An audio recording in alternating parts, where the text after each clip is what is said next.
Kumpirmado na ng Ministry of Defense ng Israel ang pagbenta ng buong fleet nito ng humigit kumulang 5,000 M113 armored personnel carriers. Isang hakbang na itinuturing na mahalagang bahagi ng kanilang malawakang modernisasyon sa sektor ng militar. Ang pagbebentang ito ay hindi lamang tungkol sa dami ng mga sasakyan, kundi may kasamang malinaw na patakaran.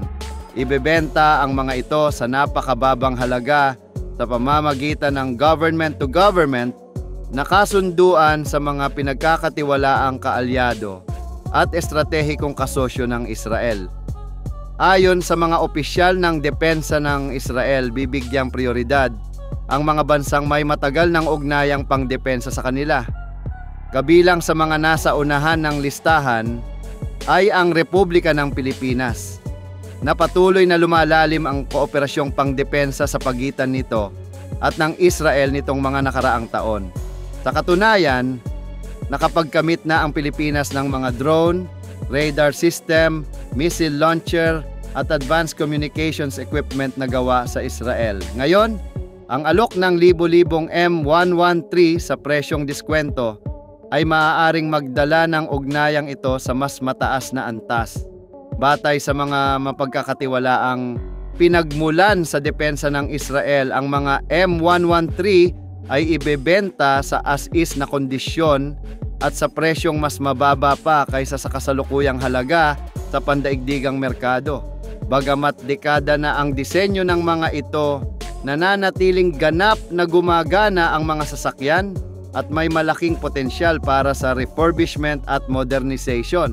Kabilang sa mga posibleng pag-upgrade ang reactive armor plating, remote-controlled weapon stations, at enhanced communication suites, mga pagbabago na maaaring magpahaba ng kanilang gamit ng ilang dekada pa. Para sa Philippine Army, ang pagkuha at pagmodernisa, kahit ng bahagi lamang ng fleet na ito ay maaaring magdulot ng malaking pagbabago.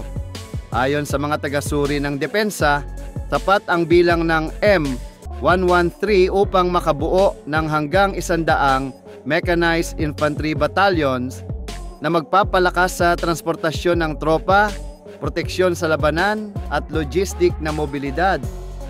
Sa bansang may mahirap na heograpiya at patuloy na mga hamon sa seguridad sa loob ng teritoryo, ang ganitong antas ng kakayahan ay maaaring maging tunay na game changer.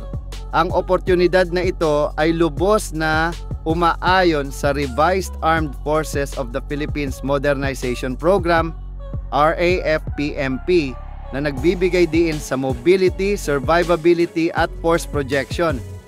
Dahil sa limitadong budget ng sandatahang lakas ng Pilipinas, ang pagbili ng malaking bilang ng mga napatunayang APC sa presyong mas mura kaysa sa mga bagong unit ay nagbibigay ng bihirang pagkakataon upang magkaroon ng mas epektibong mechanized force. Ang M113 ay patuloy na ginagamit ng maraming hukbong sandatahan sa buong mundo dahil sa katiyakan ng operasyon, kadaling kumpunihin at kakayahang umangkop sa iba't ibang kondisyon ng labanan. Maging ang Israel mismo ay gumamit ng mga heavily upgraded variants nito sa loob ng ilang dekada, kabilang sa mga mataas na antas ng labanan na nagpapatunay sa tibay at kahalagahan ng platform na ito.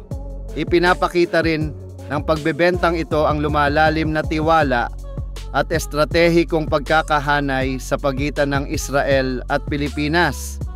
Higit pa sa pagbili ng kagamitan, pinalawak na ng dalawang bansa ang kooperasyon sa pagsasanay, pagpapaunlad ng teknolohiya sa depensa at palitan ng intelihensiya.